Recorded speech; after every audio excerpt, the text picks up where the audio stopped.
Assalamu alaikum and welcome to Analysis. Is Israel's genocidal war on the people of Gaza, Palestine and the neighbouring countries over? The killing of over 46,000 people, mostly women and children and non-combatants, may end before President-elect Donald Trump steps into the Oval Office later this month.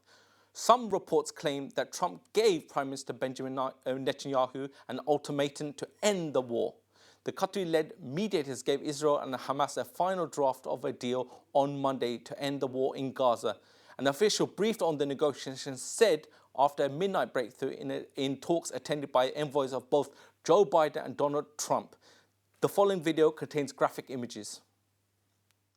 We also discussed a possible hostage deal. Israeli Foreign Minister Gideon Sa'ar on Monday said negotiations toward a possible release of hostages in exchange for a ceasefire in Gaza had progressed.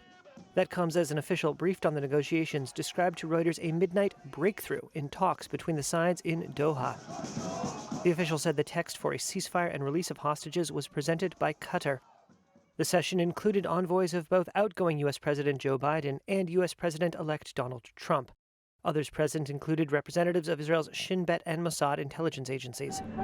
Officials on both sides stopped short of saying a final draft had been reached, but confirmed progress at the talks. Israel wants a hostage deal. Israel is working with our American friends in order to achieve a hostage deal, and soon we will know whether the other side wants the same thing. A Hamas official who asked not to be named told Reuters on Monday that discussions over some core issues for a ceasefire deal in Gaza had advanced. The United States, Qatar, and Egypt have worked for more than a year on talks to end the war in Gaza, so far fruitlessly. Trump's January 20th inauguration is now widely seen in the region as a de facto deadline.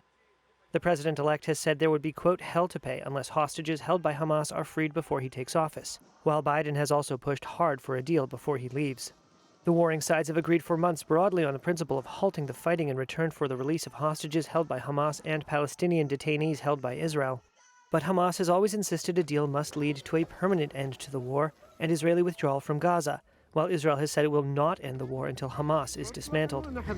Israeli Finance Minister Bezalel Smotrich, a hardline nationalist who has opposed previous attempts to reach a deal, denounced the latest proposals as a, quote, surrender and a, quote, catastrophe.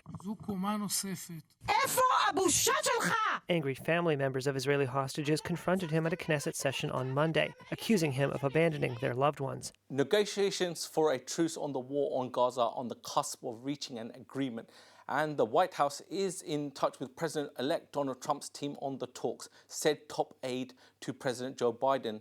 The White House says Gaza truce talks are on a pivotal point. This is what Jake Sullivan, White House National Security Advisor, had to say on the matter.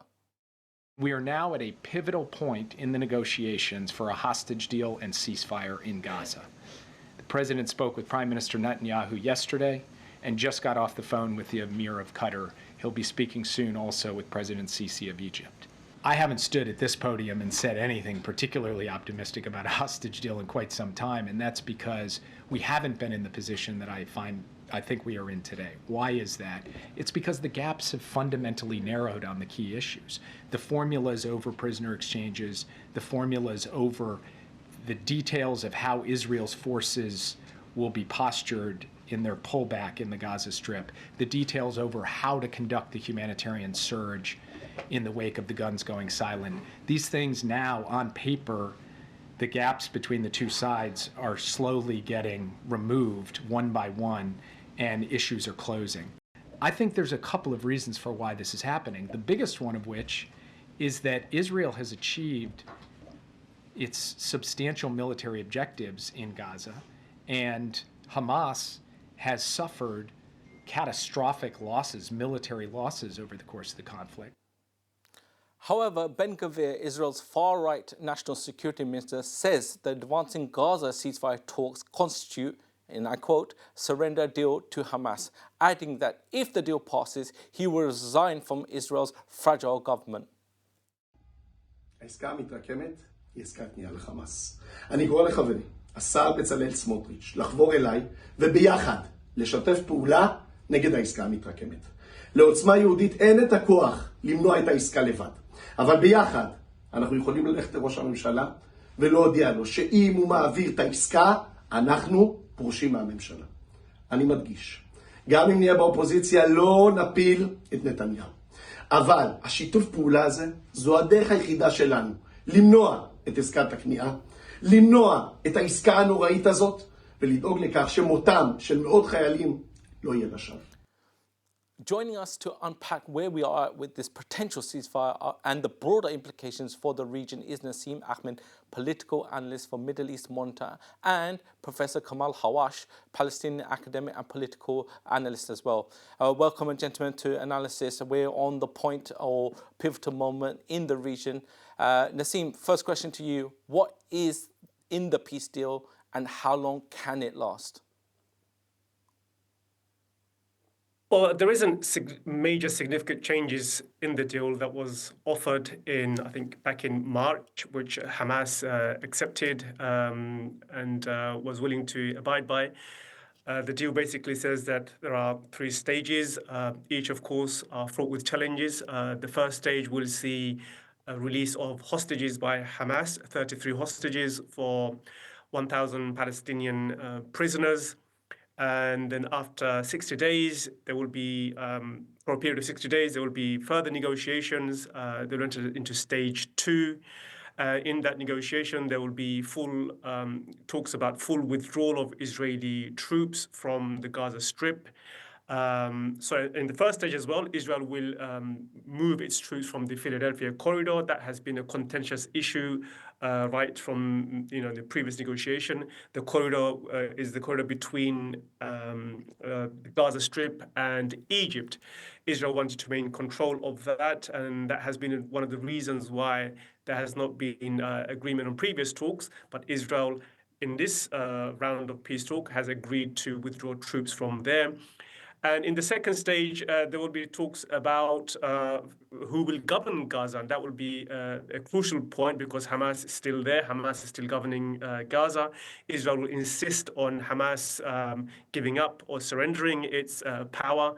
We will have to wait and see if we even get to that stage, which is the second stage. And the third stage, in a month, nearly 2 months or so, we'd see long-term agreements about the reconstruction of Gaza, rebuilding of Gaza, and issues to do with governance as well. So there are 3 stages, but though we are quite optimistic about the first initial stage, I am very skeptical about the second stage, where, as I said, Israel is insisting on Hamas abandoning its position and power. Professor Hawwash, I'd like to bring you in here. So we have Prime Minister Benjamin Netanyahu. He was presented this same peace offering 6 months ago. We've seen a lot of people who have had hostages, families have said that a lot of lives have been lost between 6 months ago to the present day. Why do you think that Prime Minister Netanyahu has accepted this deal now and rejected it previously?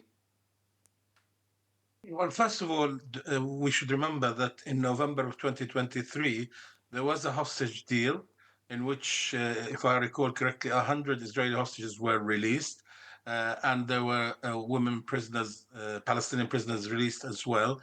And had Israel decided to progress to further negotiation to have hostages released, this could have been all over within weeks of it starting. However, he had other objectives, including the complete destruction of Gaza and, if possible, to push the Palestinians out. He's continued to do the second, i.e. the first, sorry. He's destroyed Gaza completely. He has killed, and I know the figures that you cited were the official figures of 47,000 Palestinians, but that is said to be much, much higher. The Lancet has it at nearly 200,000. So a lot of Palestinians have lost their lives, and particularly northern Gaza, but not just that, have been destroyed. I think that Netanyahu, the claim is this was his peace deal. But well, if it was his, why didn't it succeed early on? There's no doubt that the prospect of Trump coming into power and the statement he made about all hell will break loose in the Middle East, I think it included against Israel, even though it wasn't articulated in such clear terms. Trump will have a lot of his hands, and he wants this over. So I think that's given much greater impetus to get to a deal. We are still at a point, as your report cited, where two fascist ministers, Ben Gvir and Smotrich, could derail this deal, or indeed that Netanyahu could come up with yet more conditions. But it seems from following the news over the last couple of days that there's a lot of optimism that a deal is coming very soon. It should have been announced yesterday, apparently, with the ceasefire starting today. We just hope, I hope certainly, that there is a lull. And I mean, don't forget that even during that period, Israel can still fly over parts of Gaza. It isn't that it's an end to the war. It is just simply a pause so that Israeli hostages could be released, but also the fact that the Israeli troops will be withdrawing from main population areas is something that is really important, but particularly also that the Gaza will have the aid it needs for people to start to get back to some semblance of normality, even though the normality they'll have over the next couple of years is going to be terrible. So, are you suggesting that some of the Israeli hostages and their families have been putting this argument forward that the not signing the peace negotiations, not entering into negotiations with Hamas itself 6 months ago was more of a political move than a military move in itself? Right from the outset, after Netanyahu saw that the Western world, the Americans, the Brits, the Europeans, basically gave him a free hand to do whatever he wanted, he decided that although Israelis normally want their hostages freed quickly, he decided that there was a bigger goal to achieve here, which is to really destroy Gaza. I don't say destroy Hamas, even though that was the goal that he announced. But underlying it is the fact that Israel wants or many fewer Palestinians to be on the land. So I think that's what he pushed for, whereas the parents of the hostages have been, and also there have been accusations that he wants to protect his own political future. But if you put that to one side for a minute, the hostage parents' families have been campaigning since that first phase when they saw that the hostages were released, they were in good condition, and that generally after that, whenever hostages have been killed that have been held, has been down to Israeli fire, they made it, they worked every day to put pressure on the government, i.e. Netanyahu, to end this. So they haven't said that they want the deadly aggression of the Palestinians to end, but they want a deal so that the family members are released. As I asked alive. Nasim earlier on, do you think in its current format, in its current kind of remit, that the ceasefire will have any kind of long-term lasting effect? To be honest, I don't think even Trump is genuine about a lasting ceasefire. This is really about Trump making a statement that under his watch, the world will change. This ceasefire has come about because ultimately Trump wants to set the tone for his leadership, and Biden wants to at least salvage something from his legacy to say that, okay, I've delivered some peace in the Middle East. But ultimately, in the end, I think even now, there's already talks in Israeli media saying that after the first stage, Trump will allow Netanyahu to continue his war in Gaza. In addition to that, he will lift the sanctions on Israeli settlers in the occupied West Bank, and will give him all kind of, gift bags, which includes things like lifting sanctions on the Israeli spyware Pegasus, which has been, snooping and spying on journalists and human rights activists around the world. It was a huge scandal last year. I don't know if your viewers follow that story. So I don't think ultimately Trump is interested in a long-term peace deal that secures Palestinian rights. This is really about the optics. It's really about the image. He has said that, before his arrival, that he wants this wrapped up before he comes into office in January 20 next week. And that's exactly, I think, what this is. This is really about optics, him saying that under my watch, the world will change. But really, on the issue of Palestine, I don't think we will see much change. Once he can make that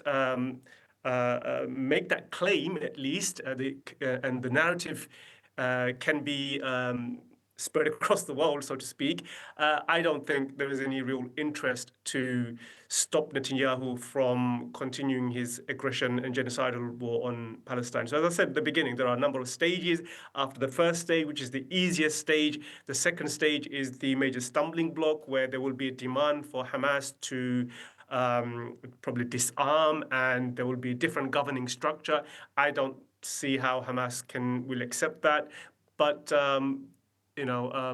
creating scenarios where peace deals fail is something Israel does all the time. Throughout the past 15 months, we've seen a number of occasions where Hamas accepted a deal, but the Israeli politicians, people like Ben-Gvir, Smotrich, Netanyahu, would sabotage, would torpedo the deal, because they ultimately don't want the peace. This war is a war against Palestinians, not Hamas. This war is Netanyahu's war, and the families of the hostages know that, and the whole world know that as well. Well, some people claim that Netanyahu has prolonged this war because he's due to stand trial for corruption. We've seen proceedings already start. Do you think that is kind of bearing down on Netanyahu and his kind of decision making, as well as the right-wing extremists in his cabinet? I think that does play a role, but ultimately I see this within the broader context of the expulsion and the genocide of Palestinians. Israel, throughout its history, never failed to take advantage of an opportunity to carry out a second, third, fourth, fifth Nakba. This is another opportunity to do what they've always wanted to do, and fix the mistake of 1948. The mistake of 1948, as the Israelis see it, is that they failed to expel all the Palestinians from historic Palestine, from their territory. And they've been, in their mind, suffering as a result of that. And they've taken every opportunity they can. They did in 1967 war, and they're doing the same again here. The plan was to ethnically cleanse Palestinians into the Sinai Peninsula, but it failed for various reasons. So I don't really. Yes, the corruption scandal could have played a role. It probably did, but I think it doesn't matter whether it was Netanyahu, whether it was some kind of so-called liberal left-wing politician in Israel who was the prime minister. Every Israeli prime minister from the left, right, center, I think would have done the same thing, which is to pursue the Zionist ideological agenda of ethnically cleansing Palestinians from their territory. So I see it more within that context rather than the scandal. Professor Hawwash, I want to bring you back into the discussion. This ceasefire, what do you think are the ramifications on the region itself? You've got the HTS in Syria. You've seen Bashar Assad being removed from power, running away to Russia. You have the attacks and the war on Lebanon. You've seen Hezbollah being rolled back. You've seen Iran going inwards. You've seen Jordanian support. There's also potential reviving the Abrahamic Accords. What do you think is the broader implications for the Middle East? I think, and again, go back to Trump coming into power, there'll be more of a push on the Abraham Accords. They want to bring Saudi Arabia into this. There was always the claim that Hamas did what it did on the 7th of October, not only because of the atrocities Israel was committing in the West Bank and in Al-Aqsa Mosque, but to stop the normalization between Saudi Arabia and Israel. Saudi Arabia says it will not normalize relations until there's a Palestinian state, and that is actually part of what people will be looking at. Well, what will happen, in terms of how Gaza is governed, but then beyond that, how do we get to a point, and people still think it's a two-state solution, and we all know that that is extremely difficult to achieve with the current thinking in Israeli society, not just in government, but also in the government. So I think that there will be a push to try and bring Saudi Arabia to sign and be part of the Abraham Accords. That could give the push to more peace talks. There's also a new prime minister and president in Lebanon, and there is suspicion that that maybe, particularly the president, would be in favor of developing relations with Israel, though that it's still early days. And then Syria has effectively said it doesn't want to have a war or a military confrontation with Israel. So I think these are some of the changes that what particularly Blinken has been pushing for, which is a new Middle East, if you like.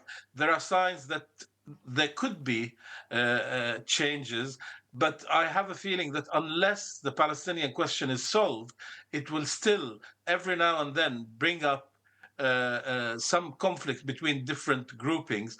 But the other thing to look at is once Israel has finished with Gaza, it isn't finished with the West Bank, and that's where it will turn its attention to next. As we observe what's happening in Syria, Lebanon, and Yemen, and then come back to look at and then Gaza, the West Bank. Throughout this period, there have been daily attacks and incursions by Israel, destruction of infrastructure, and there is also the attempt to end the role of UNRWA, which is a very dangerous step that is almost passing people by because of the fact that they're focused on these other areas of tension. So I think there is still a change to come, but at the heart of it has to be a resolution to the Palestinian issue. Although the two mad ministers, particularly Smotrich, want to expand Israel to the borders of what they see as greater Israel. I think there's a lot of worry, including in Jordan and in Egypt, that they will not stand for this, and that might bring confrontation back. Professor But Hawwash, hopefully, thank you so much. if I may just, and I'll yeah. finish on this, Go. the other thing is support for the Palestinians amongst the people all over the world is not going to stop. And the absolute disgust with what Israel has done is not going to stop. And people will be fighting now to end Israeli apartheid and criminality. Thank you so much, Professor Hawwash. Nasim, you've got 30 seconds. I know it's a very big question, but what's the implications for the region itself? 30 seconds.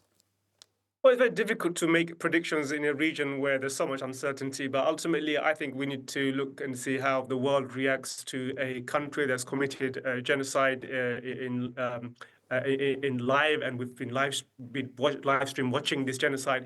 How this plays out globally, do the Middle Eastern countries and the global South, can they tolerate this level of violence and brutality, and what will be their response? I think these are the things we should be watching, because the world under Trump will be very, very different, and the response to this genocide will be very, very different, not just on a state level, but also on a grassroots civic level. Populations around the world will rise up and resist and see that what American hegemony in the Middle East really means. So I think this will play out. Thank you so much, Nasim Ahmed and Professor Kamel Hawwash. This has been an analysis, and I've been our finale. Thank you so much.